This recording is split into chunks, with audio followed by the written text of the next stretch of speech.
ಜನ ಹೋರಾಟಕ್ಕೆ ಅಷ್ಟು ಬೆಂಬಲ ಕೊಡ್ತಾರ ಅಂತ ನೋಡಿ ಸರ್, ಹೋರಾಟಕ್ಕೆ ಬೆಂಬಲ ಕೊಡದೆ ಹೋಗಿದ್ರೆ ನಾವು ಇಷ್ಟು ಮಟ್ಟಕ್ಕೆ ಬರಕ್ ಆಗ್ತಾ ಇರಲಿಲ್ಲ. ಮತ್ತೆ ಒಬ್ರು ಎಮ್ ಎಲ್ ಎ ಆಗ್ಲಿಲ್ವಲ್ಲ ಎಷ್ಟು ದಿನ ಆದ್ರೂ. ಒಬ್ರು ನೆಟ್ಟಿಗೆ ರಾಜಕಾರಣದಲ್ಲಿ ಗುರ್ತಿಸ್ಕೊಳ್ಳಿಲ್ಲ, ಒಂದು ವಿಧಾನಸಭೆಗೆ ಒಬ್ರು ಹೋಗ್ಲಿಲ್ಲ, ಕಾರ್ಪೊರೇಷನ್ ಎಲೆಕ್ಷನ್ ಇದ್ ಮಾಡ್ಲಿಲ್ಲ, ಓಟ್ ಹಾಕಲ್ವಲ್ಲ. ಅದು ಯಾಕೆ ಸರ್? ನೋಡಿ, ಓಟ್ ಹಾಕ್ತೇ ಹೋದ್ರೇನೆ ಇಷ್ಟಿದ್ದೀವಿ. ಓಟ್ ಹಾಕಿದ್ರೆ ಭ್ರಷ್ಟಾಚಾರಿಗಳು ವಿಧಾನಸೌಧದಲ್ಲಿ ಇರಲ್ಲ ಸರ್. ಎಮ್ ಎಲ್ ಎಗಳು ಎಲ್ಲ ಪರಪ್ನಗ್ರಹರ ಜೈಲ್ಗಳಲ್ಲಿ, ಅದಕ್ಕೆ ನಿಮ್ಗೆ ಜೈಲ್ ಇದೆಯಲ್ಲ ಅದು ಅಲ್ಲಿರ್ತಾರೆ.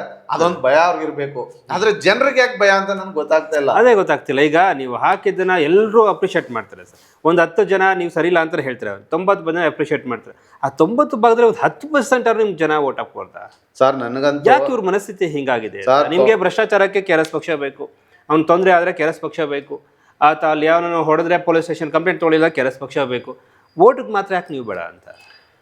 ಅದನ್ನ ಅವ್ರು ಏನ್ ನೋಡ್ತಾ ಇದ್ದಾರೆ ಅಂದ್ರೆ, ಒಬ್ಬ ಪ್ರಾಮಾಣಿಕ ಚುನಾವಣೆಗೆ ನಿಂತಾಗ ಈ ಬಾರಿ ಬೇಡ, ನೆಕ್ಸ್ಟ್ ಬಾರಿ ಇದ್ ಮಾಡಿ ಸೋಲ್ತಾನೆ, ಯಾವ್ಯಾವ ತಂತ್ರವನ್ನ ಈ JCB ಪಕ್ಷಗಳು ಉಪಯೋಗಿಸ್ತೇವೆ ಮತದಾರರ ಮೇಲೆ, ಈ ಬಾರಿ ಗೆಲ್ಲೋದಿಕ್ ಆಗೋದಿಲ್ಲ, ನೆಕ್ಸ್ಟ್ ಬಾರಿ ನಿಂತ್ಕೊಳ್ಳಿ, ನೆಕ್ಸ್ಟ್ ಬಾರಿ ನಾನ್ ನಿಂತ್ಕೊಳ್ಳೋದಿಲ್ಲ, ನಿಮ್ ಪಕ್ಷ ಒಳ್ಳೆ ಕೆಲಸ ಮಾಡ್ತಿದೆ, ನಮ್ ಪಕ್ಷಕ್ಕೆ ಅಲ್ಲಿನ ಪದಾಧಿಕಾರಿಗಳು ಬಂದು ಅವ್ರಿಗೆ ಅನ್ಯಾಯ ಆದಾಗ ನಮ್ ಪಕ್ಷದ ಸಹಾಯ ತಗೊಂಡಿರ್ತಾರೆ.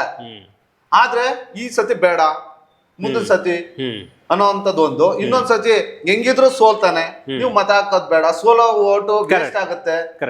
ಈ ರೀತಿಯ ಮನೋಸ್ಥಿತಿಯನ್ನ, ತುಚ್ಛವಾದ ರಾಜಕಾರಣವನ್ನ ತುಂಬಿ ರಾಜಕಾರಣ ಮಾಡ್ತಾರೆ. ಆದ್ರೂ ಸರ್ ಈಗ ಆಯ್ತು, ಈಗ ರಾಜಕಾರಣ ಅವ್ರು ಮಾಡ್ತಾ ಇದಾರೆ ನಿಜ.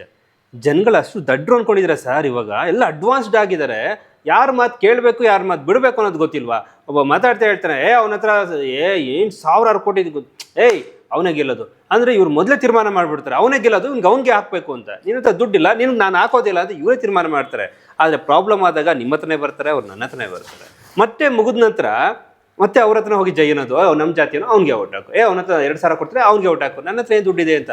ಬಟ್ ನೀವು ಹೋರಾಟ ಮಾಡಿ ಅವ್ನು ಲಕ್ಷಾಂತರ ರೂಪಾಯಿ ಮೋಸನ ಉಳಿಸಿರ್ತೀವಿ. ಲಕ್ಷಾಂತರ ರೂಪಾಯಿ ಮೋಸ, ಅವನು ಪ್ರಾಫಿಟ್ ಇರುತ್ತೆ, ಬಟ್ ಅವ್ನು ಮತ್ತೆ ಅವ್ನು ಮರ್ತಿರ್ತಾನೆ. ಅದನ್ನ ಇನ್ನೊಬ್ರಿಗೆ ಮಾರ್ಕೆಟಿಂಗ್ ಮಾಡಲ್ಲ ಅವನು, ಬಟ್ ಅವ್ನು ಮಾರ್ಕೆಟಿಂಗ್ ಮಾಡೋದು 2000 ರೂಪಾಯಿ ಮಾರ್ಕೆಟಿಂಗ್ ಮಾಡ್ತಾನೆ. ಸೊ ಇದು ನಿಮ್ಮ ಫೇಲ್ಯೂರ್. ಅದು ಒಂದೇನಾಗ್ತದೆ, ಜನಪ್ರತಿನಿಧಿ ಕಾಯ್ದೆ ಅಂತ ಬರ್ತಿದೆ ಸರ್. ರೆಪ್ರೆಸೆಂಟೇಟಿವ್ ಪೀಪಲ್ ಆಕ್ಟ್ ಕೆಳಗಡೆ ನಾವು ಚುನಾವಣಾ ಪ್ರಕ್ರಿಯೆಗಳನ್ನ ಹೇಗ್ ನಡೆಸಬೇಕು ಅಂತ ಚುನಾವಣಾ ಆಯುಕ್ತರು ನಡೆಸ್ಕೊಡ್ತಾರೆ ಅಲ್ವಾ? ಚುನಾವಣಾ ಆಯುಕ್ತರು ಸ್ವತಂತ್ರ ಸಂಸ್ಥೆಯಾಗಿ ಸರಿಯಾಗಿ ಸಂವಿಧಾನಬದ್ಧವಾಗಿ ಕೆಲಸ ಮಾಡಿದ್ರೆ ಈ ವ್ಯವಸ್ಥೆ ಇರ್ತಿತ್ತ? ಇವತ್ತು ನಾನೇ ಈ ಕಾಂಗ್ರೆಸ್ ಪಕ್ಷದವ್ರು ಯಾರು ಚುನಾವಣಾ ಆಯುಕ್ತರು ಆಗಿದಾರಂತಲ್ಲಪ್ಪ.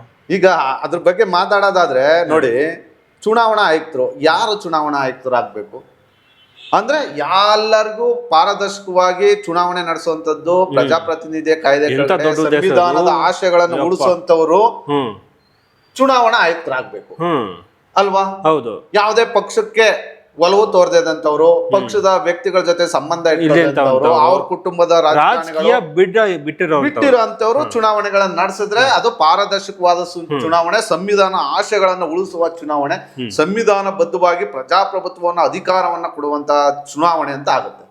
ಆದ್ರೆ ಕರ್ನಾಟಕ ಚುನಾವಣಾ ಆಯೋಗದ ಮುಖ್ಯ ಆಯುಕ್ತ ಯಾರು ಸರ್? GS ಸಂಗ್ರೇಶ್. ಇದು ರೈಟ್ ನ್ಯೂಸ್.